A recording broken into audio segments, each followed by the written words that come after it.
ৰাম নাৰায়ণ ৰাম যি শব্দৰ পৰা এই বিশাল বিশ্ব আৰু সম্পূৰ্ণ পৃথিৱী নিৰ্মিত হৈছে সেইলা বেদ শব্দৰ মাধ্যমৰ শক্তি বুজিব পৰা যাব যদি তাৰ ভিতৰত দুপৰা যাব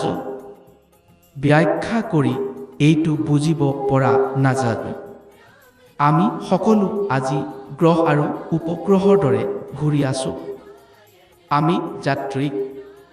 আমি আকাশলৈ চাই আগবাঢ়িম প্ৰতিটো গ্ৰহৰ সৈতে আমাৰ সম্পৰ্ক আছে এই গ্ৰহত এনেকুৱা শক্তি আছে যাক কেতিয়াও কোনো ব্যাখ্যাৰ মাজেৰে বাধিব নোৱাৰি কেৱল পৃথিৱীহে গ্ৰহ নহয় সকলো জীৱ মানুহ মাছৰ মাকুৰি সকলো এটা গ্ৰহ মন্ত্ৰৰ ভিতৰত এনেকুৱা শক্তি আছে যে তুমি কেতিয়াও বন্ধ হৈ নাযাব জীৱনৰ কৰ্তব্য পালন কৰি এই মন্ত্ৰটো জপ কৰি যাও তোমাৰ ভিতৰত সকলো শক্তি আছে কেৱল সেয়া অনুভৱ কৰিব পৰা নাই এই শব্দৰ ধ্বনিৰে বিকাশ পাব লগা সমাজতে সেই শক্তিবোৰ প্ৰকাশ পোৱা আৰম্ভ কৰিব মন বাজুৰ দৰে অযথা ঘূৰি ফুৰে যিহেতু বাজু টকৰে তেনেকৈ মনো গ্ৰহ উপগ্ৰহৰ সৈতে টকৰি থাকে সাগৰৰ সৈতে খাল নদীৰো সংযোগ আছে এই পৃথিৱী মানেই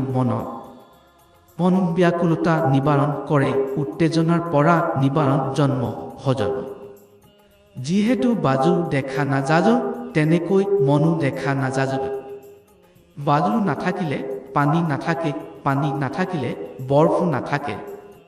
বৰফ আৰু পানী এটা বস্তু জল আৰু বৰফ বাজুৰ দ্বিতীয় ৰূপ আৰু সেই বৰফ জলত ভাসে মনো বিশ্বৰ ৰূপত তেজৰ ৰূপ আৰু এই অনন্ত ৰূপ মনৰে ৰূপ এই অনন্ত বিশ্ব মানেই মন বস্তু হৈ পৰে মনৰ পৰা সকলো বস্তু সৃষ্টি সজ বৰফ এই বস্তুতে আমি ভাসি আছো বৰফ যেতিয়া জলত মিশি যাব সেই জলত ভাসে